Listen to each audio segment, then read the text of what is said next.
What's up, guys? My name is Matt Downs. In this video, we're going to go over the top plays for this Prizepicks slate. It is December 15th. We're going to be throwing in some NFL and NBA plays, building out a profitable strategy, otherwise known as the correlation strategy. And as you guys can see, last night, we did cash yet another Prizepicks slip, so stay tuned for the rest of my picks. Now, if you guys are brand new to this channel, you guys should know that I've been in the industry for about 5 to 6 years now and am a profitable long-term sports bettor. I actually show people how to profit on the sports books. Unlike these other cappers you guys will see on these Prizepicks videos where they tout yesterday's success only, I'll show you long-term results. So just to show you my last month's success, again, I do this part-time, so spend about 1 to 3 hours-ish a day actually sports betting, and was able to make $14,000. And of course, that wasn't just over Prizepicks, that was over different profit exchanges like Prizepicks, Novig, Kalshi. So the strategy that I'm going to be talking about in this video, yes, we'll be revolving it around Prizepicks, but it's otherwise known as the plus EV betting strategy. And it revolves around comparing projections across the entire industry with major sports books like DraftKings, FanDuel, back to Prizepicks, and Underdog and Better. All these available sports apps, hopefully in your state, you should be taking advantage of. Now let's go ahead and switch over to my favorite picks for tonight. And my first pick is actually going to be DK Metcalf under 7.5 reception targets. And we're going to go over why this is one of my favorite picks, strictly because of math, right? So in order to understand why this pick is profitable long-term, first we have to talk about how Prizepicks works, right? And anybody who's watching this video generally knows how Prizepicks works, right? You have this fixed payout platform, meaning that their payouts don't change regardless of whether you hit the over or under of a certain player prop. So if you guys don't know that, I can actually prove it to you here by taking two different players here with DK Metcalf and Sam Reiner. We're going to take the under on him, and as you can see here, it's still a 3x payout. Take the over, it's still a 3x. Same thing with DK Metcalf. Now, where this starts to get a little bit complicated, and more so within the past year or so, is when we start to positively correlate these players together from the same game. You guys can see payout shifts, right? So if I take DK Metcalf here, and let's say that I pair him with Aaron Rodgers over and his receptions over, and then with Tua over, right?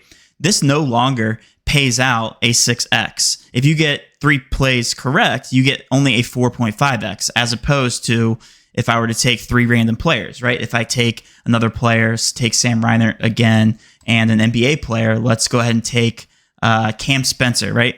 6x, right? Because these players are not from the same game. They're not positively correlated. They're actually from three different sports, right? That should make fundamental sense. And why that's relevant is because I'm going to talk to you guys about the strategy that I'll be utilizing in this video specifically with DK Metcalf under targets. So the very first reason why I'm taking DK Metcalf under receiving targets is because he's way off on the sports books and other sports books, meaning that when I compare his projection at 7.5 targets on Prizepicks in a 3-man slip, they're actually setting this to a minus 122 implied odds, right? So if I look at FanDuel, if I look at DraftKings, if I look at any one of these other dynamic traditional sports books, they're setting their lines to a different price tag, whether it be 140, minus 110. You guys can go on there and actually see different price points for what they're pricing DK Metcalf at. Now, since number of targets is such a niche market, there's only one other book to compare here, and that would be Underdog, one of Prizepicks' biggest competitors, right? But it's still a really good data point when it is showing these niche markets because they're one of the only two, but yet they have so much prop volume, right? They have so many sports bettors on their apps. So basically what Underdog is saying here is, hey, I'm going to price this at minus 286. And for implied odds, that is heavily juicing the odds and penalizing him if you take the under number of receiving targets, right? And they're basically saying, hey, that has such a high chance of hitting that we're going to punish our sports bettors if they decide to go this route and take the under on DK Metcalf. However, Prizepicks is not. They're simply saying, hey, this is our 50-50 line, and we're going to set minus 122 on each side in a 3-man payout that pays out 6x. It's the same thing as plus 500 odds. So that's the way I get these minus 122 odds, right? So DK Metcalf at under 7.5, according to Underdog, who is yet another really big sports book, has this thing priced way over here, is really good in terms of the value that you're getting. But again, this isn't the only reason that I like this player prop. Now, again, DK Metcalf looks good on the surface just in terms of hitting his under. And not only that, it looks like his demon for 4.5 receptions to hit the over. That's a demon, so that's actually like a really unlikely chance to go over 4.5. That's what Prizepicks calls their demons. And 7.5 is only 3 higher, right? Or is 3 higher, which is actually a significant amount. So if we're taking the under on anything, it should be his reception targets. Like the math just doesn't math there, right? Unless Aaron Rodgers is going out and only completing about 50% of his passes. So just like eye test wise, this makes sense that the under would be the more profitable pick here on DK Metcalf. Now, that being said, receiving targets do have an exploit here. And if you're watching this video, please don't go sharing this online.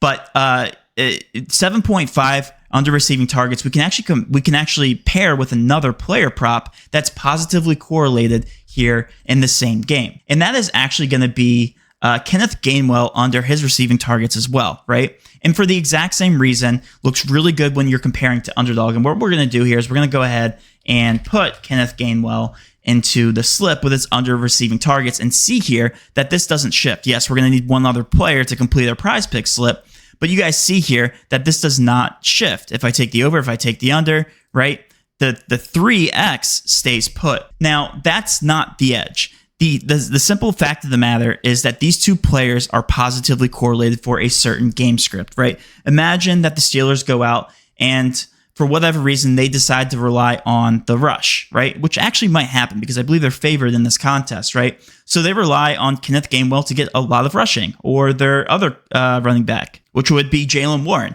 Imagine they favor a lot more Jaylen Warren. They keep it on the ground and they wind down that clock. Or vice versa. Imagine the Dolphins also do that. Game's really low scoring, and the receivers just don't need their receivers as much, right? Which is a very probable scenario here. So what we're doing here is we're positively correlating these players from the Steelers, and it's not altering the payout. So we're getting that extra boost and probability for this exact same type of slip to hit for this game script, right? And again, I'm not saying that that's going to go out and happen. I'm saying that because this is positively correlated, it's increasing our edge even that much more, right?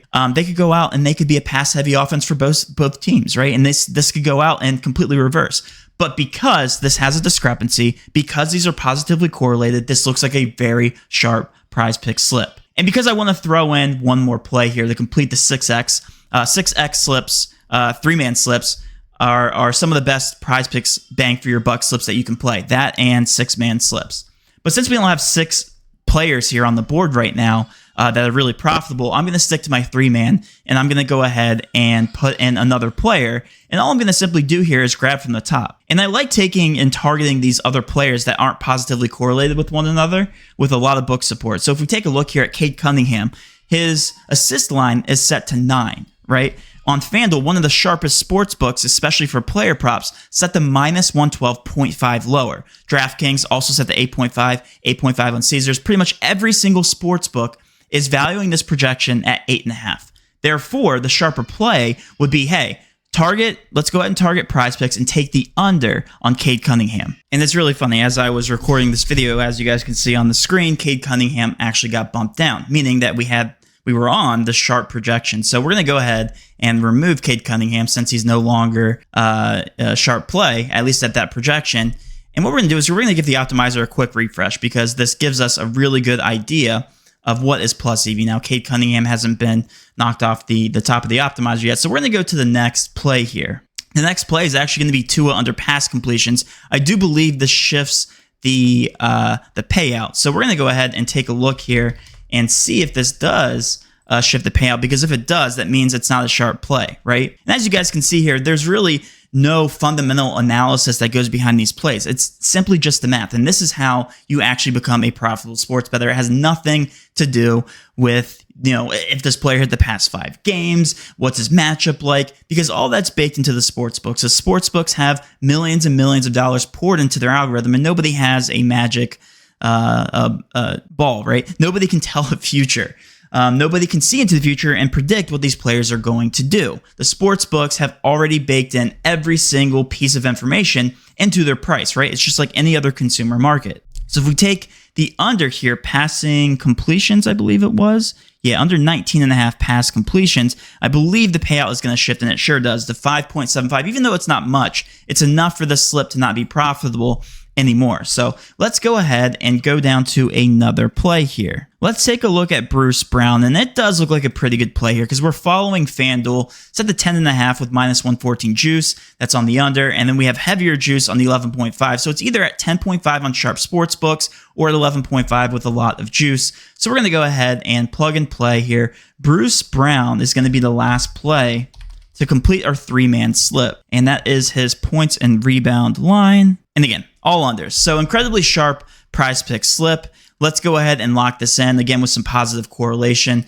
Overall, really profitable slip. If you guys are brand new to this channel, would really appreciate it if you do hit that subscribe button. We're trying to build up this daily pick video channel, and I'm going to be posting more tips and tricks videos like this. If you guys want to go to my other channel, just search Matt Downs in the search bar, and you guys will find my longer form content. Also follow me on Twitter, where I will be posting Prizepicks slips all day long. And also, guys, if you did enjoy this content, please do hit that subscribe button, notification bell, and of course, smash that like button. And I'll see you in the next one.